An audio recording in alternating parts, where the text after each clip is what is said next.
Assalamualaikum warahmatullahi wabarakatuh. Inna hamdalillah binikmatil iman wal islam. Terima kasih Pak Ketua DKM dan para pengurus DKM Baitul Mutakin atas kesempatannya.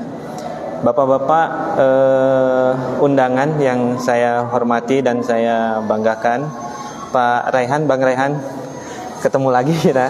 Ya, mudah-mudahan berlanjut terus. Dan alhamdulillah pada pagi ini saya diberikan kesempatan dari Bank Syariah Indonesia. Memang harusnya tadi pagi ya Pak ya.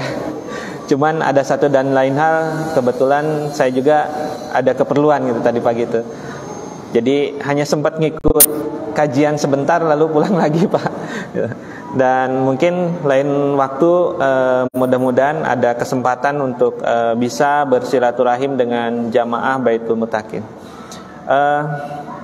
Bapak-bapak semua, di sini saya hanya ingin memaparkan apa saja yang bisa kita kerjasamakan terkait pengelolaan masjid ini gitu kan.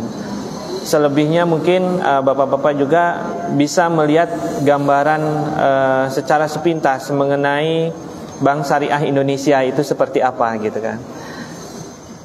Saya tidak bermaksud untuk promosi di sini.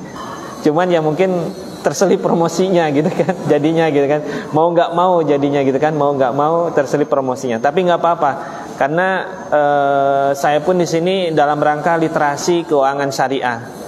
Bagaimanapun juga sekarang dan saat ini bangsa Indonesia memiliki salah satu bank syariah yang terbesar gitu kan. Dan siapa lagi yang mau membesarkannya kalau bukan kita juga gitu. Itu yang pertama. Nah, Bapak Ibu, Bapak-bapak semua, tidak kenal maka tidak sayang. Saya sebetulnya orang Antapani gitu kan. Tinggal di Antapani dan saya juga aktif di DKM Masjid Al-Musyawirin kalau Bapak Ibu kenal. Dan saya pun duduk sebagai bendahara gitu. Jadi sama-sama kita mengelola keuangan DKM di sini. Sama-sama pengurus DKM juga. Cuman ya saya nggak begitu seaktif bapak-bapak semua karena saya punya aktivitas lain yang memang masih harus saya jalankan gitu kan. Saya tinggal di Jalan Bojong Kokosan Pak. Mungkin kalau dulu kompleks saya terkenalnya itu kompleks DPRD gitu kan. Karena semuanya anggota dewan di situ. Tapi sekarang sudah pada sepuh semua gitu kan. Nggak ada lagi yang aktif gitu kan. Cuman satu yang masih aktif Pak Maksum Jailadri mungkin kalau nggak salah. Oke Bapak Ibu, bapak-bapak semua.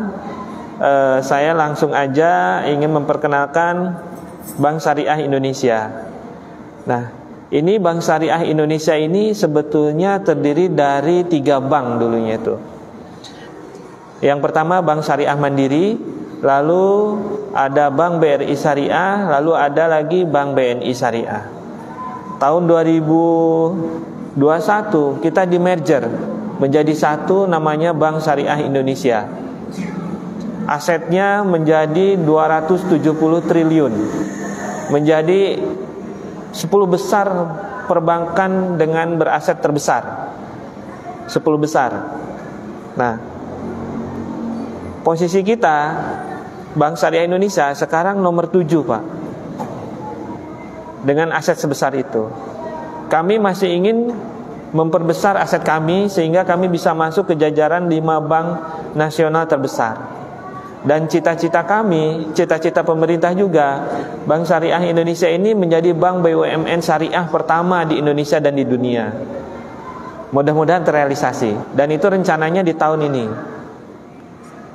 Sementara ini yang dilakukan pemerintah apa? Pemerintah sudah mulai menyusun dan sudah memulai memasukkan sahamnya ke Bank Syariah Indonesia melalui saham Dwi Warna. Tuh. Nah, ini posisi Bank Syariah Indonesia itu ada di urutan 7 dengan market share hanya 2,6. Kita masih kalah market share-nya oleh perbankan konvensional. Bank paling besar itu Bank BRI dengan market share-nya 15%. Lalu yang kedua Bank Mandiri, diikuti Bank BCA. Nah, dengan melihat posisi dan kondisi seperti ini, sebetulnya ini sangat ironi kalau menurut saya. Kenapa? Mayoritas penduduk Indonesia itu Muslim, tapi transaksionalnya masih menggunakan konvensional. Mohon maaf Bapak, bahkan mungkin DKM juga para pengurusnya masih mempergunakan rekening konvensional juga gitu. Ada beberapa gitu kan. Tidak semua, ada beberapa. Nah, dimulai dari sinilah Bank Syariah Indonesia mencoba membuat atau menyusun sebuah strategi yang namanya ekosistem masjid. Itu yang pertama. Yang kedua, ada yang namanya ekosistem pesantren. Lalu ada yang namanya ekosistem halal. Dan banyak lagi ekosistem yang sedang kami buat dan bangun. Dalam rangka apa? Dalam rangka memperbesar size bisnis kami dan memperbesar aset kami juga. Karena tidak dinyangka-nyangka dan dinyana-nyana bahwa ternyata masjid itu punya potensi gitu kan. Memiliki potensi yang sangat luar biasa. Bapak-bapak bisa lihat, kalau kita lihat datanya.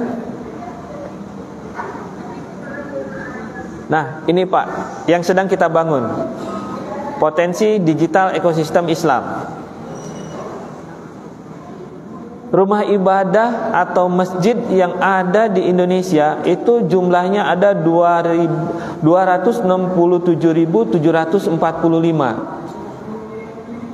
Taruhlah kalau dari satu masjid misalkan buka rekening di BSI, itu jangan besar-besar lah, misalkan 10 juta aja nyimpan gitu.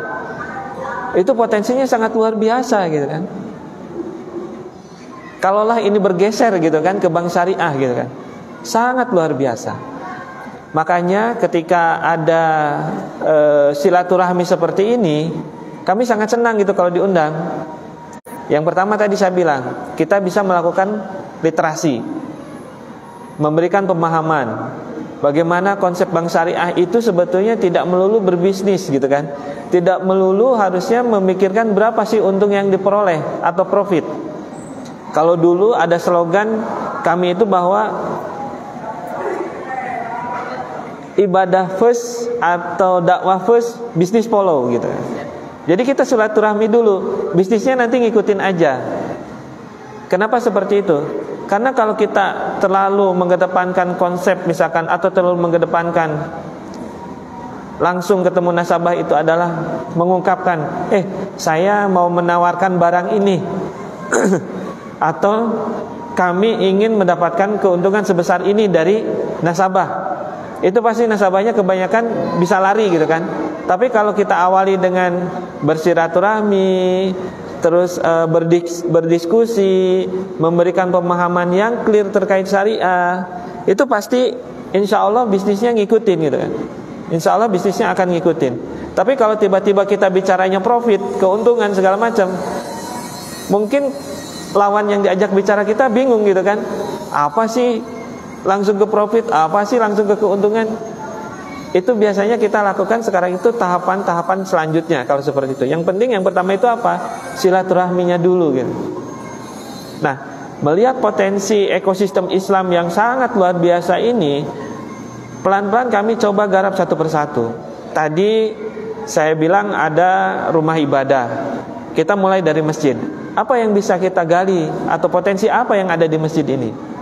Gitu kan. Masjid ini kan tidak melulu misalkan para pengurus itu hanya mengumpulkan uang kenceleng, hanya mengumpulkan zakat infak sodako, tidak melulu seperti itu gitu kan. Tapi ada hal-hal lain yang bisa kita kembangkan sebetulnya gitu di masjid ini. Atau ada hal-hal lain yang bisa memberikan manfaat lebih untuk lingkungan sekitar kita. Tadi saya berapa kali sebetulnya saya berdiskusi dengan Pak Pram ya Pak, ketika kita silaturahim gitu kan, Pak saya itu punya keinginan kita revitalisasi ini para penjual yang ada di sekitar masjid gitu. Bukan disingkirkan Pak, tapi kita perbaiki jongkoknya, kita perbagus, kita rapihkan. Ya tentunya mungkin Bank Syariah sedikit menyelipkan promosinya juga gitu kan. Ya nggak masalah, tapi yang penting semuanya seragam dalam hal kebersihannya terjaga, kerapihannya terjaga. Nah ini yang sebetulnya masih PR buat saya Pak gitu kan. Kenapa? Karena di program kami juga ada itu Pak. Istilahnya kalau di tempat kerja itu ada KPI-nya Pak. Di KPI saya itu masuk Pak, revitalisasi lingkungan di sekitar masjid dan perkantoran gitu kan. Makanya saya pelan-pelan seperti yang di depan ini Pak, ayam pada loma gitu kan. Kita ganti bannernya yang agak rapi dan terang gitu kan. Tapi kita selipin apa. Lalu kalau Bapak ke Jalan Kuningan sana ada kantin kantin berkah atau kantin apa saya lupa tuh. Kita ganti juga gitu kan. Lebih bersih lagi, lebih bagus lagi. Semuanya kita rapikan pelan-pelan. Nah, tinggal nanti mungkin bagaimana kita pola kerjasama dan pola pendekatannya terhadap di lingkungan sekitar ini gitu kan. Selain rumah ibadah, kita juga ada haji dan umroh Pak. Haji dan umroh, terus ada jiswaf, ada rumah sakit Islam, ada produk halalnya, ada pondok pesantren. Yang kedua yang sedang kita garap itu adalah pondok pesantren Pak. Pondok pesantren yang dimiliki dan yang terdaftar itu ada 27 ribuan Pak. Ini potensinya luar biasa juga. Setiap pesantren pasti punya santri gitu kan. Setiap pesantren pasti punya ustadznya gitu kan. Ini potensi juga buat kita. Dan ini yang tidak digarap oleh bank syariah selama ini. Yang ngegarap siapa? Lagi-lagi bank konvensional gitu kan yang menggarapnya. Padahal apa? Potensinya sangat luar biasa, sama halnya dengan masjid gitu. Lalu ada lembaga pendidikan Islam juga. Di sini banyak kan Pak lembaga pendidikan Islam, termasuk TK yang sebelah ini. Ini lembaga pendidikan Islam. Ini baru kemarin kita bukakan rekeningnya. Sebelumnya rekeningnya di konvensional. Lalu yang sedang kami dekati adalah Muhammadiyah. Muhammadiyah ini rekeningnya masih combine Pak. Ada konven, ada Bukopin syariahnya. Kita juga ingin masuk karena kita punya jaringan gitu istilahnya. Ya. Bergerak dari ekosistem Islam inilah Bank Syariah ingin memperbesar kapitasi dan memperbesar aset serta market share-nya. Akan tetapi apa? Ada beberapa kendala yang masih memang kami harus hadapi. Yang paling sulit itu apa? Memberikan pemahaman yang clear mengenai perbankan syariah itu sendiri. Memberikan pemahaman yang clear mengenai konsep bisnis bank syariah itu sendiri. Itu yang sedang kami hadapi sekarang atau saat ini. Dua komunitas besar Islam yang ada di Indonesia, Muhammadiyah dan NU, itu memiliki bisnis yang sangat besar, termasuk Persis juga memiliki gurita bisnis yang sangat besar. Yang saat ini sedang kami coba dekati. Sedang kami coba lakukan pendekatan pola bisnisnya segala macamnya. Biar apa? Biar semua bisnis ketiga lembaga atau ketiga komunitas Islam yang ada di Indonesia itu semuanya beralih ke perbankan syariah gitu. Tidak lagi menggunakan bank konvensional gitu. Nah, ini yang sedang atau yang kami tawarkan gitu kan Pak. Kami tawarkan untuk ekosistem Islam yang ada di masjid. Salah satunya di masjid. Ada beberapa yang bisa kita kerjasamakan atau kita bisa lakukan polanya gitu kan. Yang pertama, kalau bapak-bapak merasa kesulitan dalam mengelola keuangan, kita akan tawarkan manajemen masjidnya, net banking untuk manajemen masjidnya. Ini kami coba tawarkan, meskipun sederhana ya Pak ya. Masjid itu kan sederhananya terima uang kenceleng, dicatat gitu kan. Catatannya sederhana, itu sederhana banget. Tapi kadang-kadang kan ada jamaah yang suka bertanya gitu kan. Ini pencatatannya benar nggak gitu kan? Ini pencatatannya kok manual gitu kan?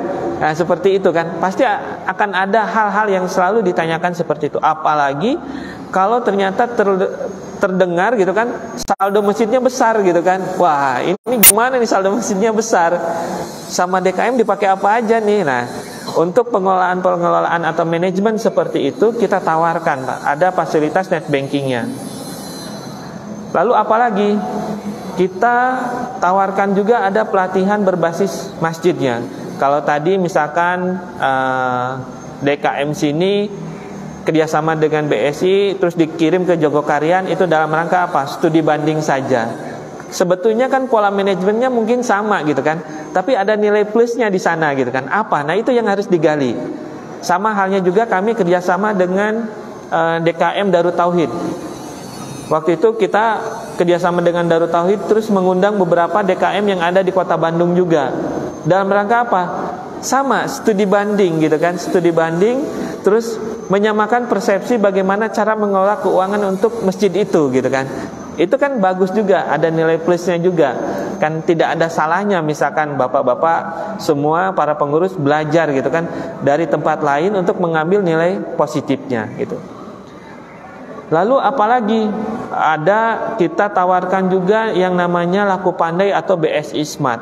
Ini pola model bisnis yang bisa memberikan keuntungan untuk pihak masjidnya atau pihak DKM-nya. Kalau misalkan seperti Baitul Mutakin gitu kan, kalau nggak salah udah pernah ditawarkan ya Pak ya, dan udah pernah dipasang gitu kalau nggak salah, sedang dipasang. Laku pandai ini model bisnisnya sama halnya seperti kalau bapak-bapak kenal dan pernah lihat BRI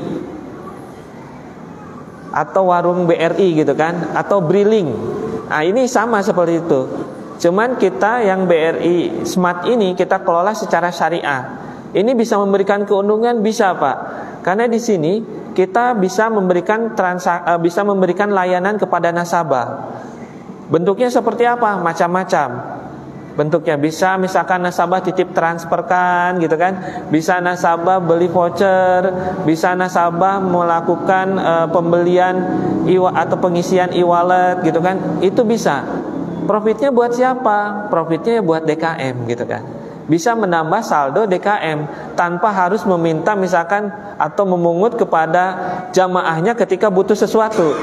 Bisa lebih mandiri DKM-nya gitu kan, bisa lebih mandiri lagi. Lalu apalagi banyak Pak sebetulnya. Kalau Bapak semua lihat dari ekosistem masjid ini.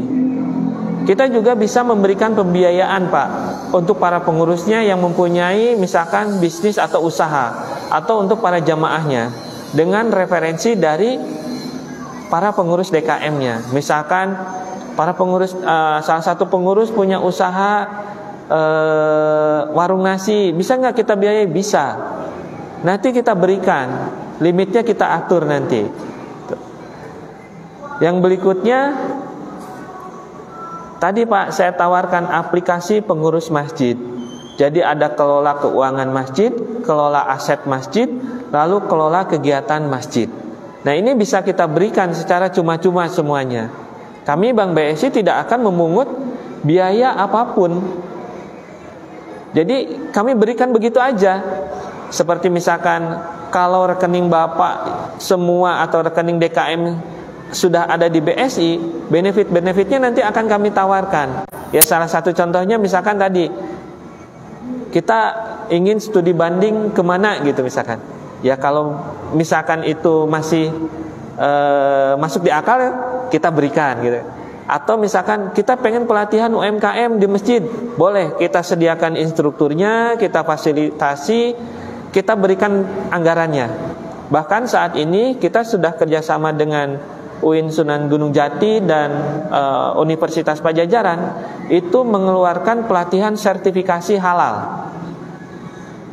Misalkan Bapak punya UMKM memproduksi suatu barang atau produk makanan, belum punya nih sertifikasi halalnya, boleh ikutan di kami. Nanti kami titipkan di pelatihan yang ada di UIN atau yang ada di Unpad. Nanti sampai keluar sertifikat halalnya itu gratis, nggak kita pungut biaya. Seperti itu. Nah benefit-benefit itu yang akan kami siapkan atau kami berikan kepada para pengurus DKM atau kepada DKM-DKM masjid ketika pola kerjasamanya sudah kita sepakati gitu. Dan kita sudah bekerja sama. Bisnisnya caranya mudah aja gitu kan, cuman buka rekening DKM itu aja gitu kan. Sebetulnya kita nggak minta apa-apa, cuman buka rekening aja gitu kan. Dah seperti itu aja. Yang lainnya apa? Kami nggak minta yang lain-lain dan nggak minta macam-macam. Ya kalau nggak percaya boleh tanya Pak Pram aja. Saya mungkin cuma minta dokumen aja ya Pak ya. Cuma minta dokumen KTP seperti itu udah clear, selesai. Yang lainnya nggak ada. Kami minta misalkan Pak ada biaya ini itu. Ya kalaupun ada biaya mungkin materai. Udah selesai dari situ. Itu ya. Nah, yang berikutnya tadi yang sedang kita garap, proyek yang besar lainnya itu ekosistem Islam di pondok pesantren.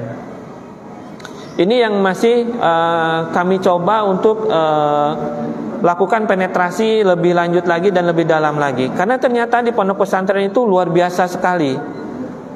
Itu mulai dari santrinya sampai para pengurusnya itu bisa jadi bisnis istilahnya gitu kan. Mulai dari makanannya sampai dengan kebutuhan pokoknya atau kebutuhan mandinya itu jadi bisnis juga ternyata gitu kan. Sampai kita desainkan kartu santrinya sendiri gitu kan. Untuk apa? Untuk mempermudah antara santri, orang tua dan pondok pesantrennya gitu kan. Mempermudah apa? Transaksionalnya, mempermudah apa? Kontrolnya segala macamnya. Nah, ini yang kami tawarkan juga ke pondok pesantren. Tadi seperti yang saya bilang, sebetulnya kita itu potensinya banyak sekali. Umat muslim ini banyak sekali yang memberikan nilai lebih atau nilai tambah kepada bisnis di perbankan sebetulnya. Cuman sayangnya apa? Sayangnya lagi-lagi tadi masih terdoktrin bahwa semuanya hanya bisa dilakukan oleh bank konvensional.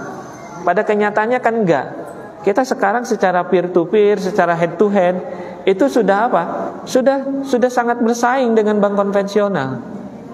Sisi teknologi juga kita sudah mumpuni, sisi SDM juga sudah sangat luar biasa gitu kan.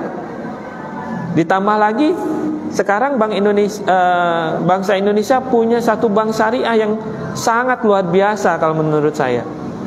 Dengan aset hampir 300 triliun, ini bisa mengalahkan beberapa bank konvensional yang ada di Indonesia saat ini. Nah, ini Bapak-bapak semua, kalau bisa dilihat dari sini, kami pada tahun 2022 menyalurkan zakat aja sampai 300 miliar. Ini sangat luar biasa. Tidak ada perusahaan BUMN atau perusahaan-perusahaan yang ada di Indonesia yang bisa menyalurkan Jiswab sebesar 302 miliar. Ini uangnya dikemanakan? Itu kan yang jadi pertanyaan gitu. Kok nggak nyampe ke masjid gitu misalkan gitu kan? Kok nggak nyampe ke ini? Ini kami distribusikan melalui Lajnas. Kita titipkan di sana. Tapi kami juga sebetulnya punya lembaga pengelola sendiri. Dan itu bisa dimanfaatkan oleh bapak-bapak semua bila mana membutuhkan nantinya. Jadi kami karyawan dipotong gajinya, terus disimpan di lembaga zakat kami. Lalu ada nasabah juga yang menitipkan, disimpan juga. Lalu ada juga biasanya kami sebelum rapat atau sebelum doa pagi itu infak sodakoh dulu setiap hari.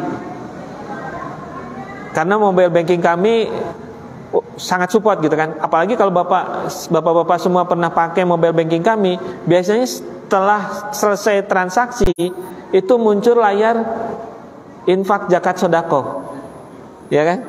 Suka ditanya mau infak atau sodakoh berapa gitu kan? Ada pilihannya mulai dari 1.000 sampai berapa gitu kan? Itu sengaja Pak, karena spiritnya apa?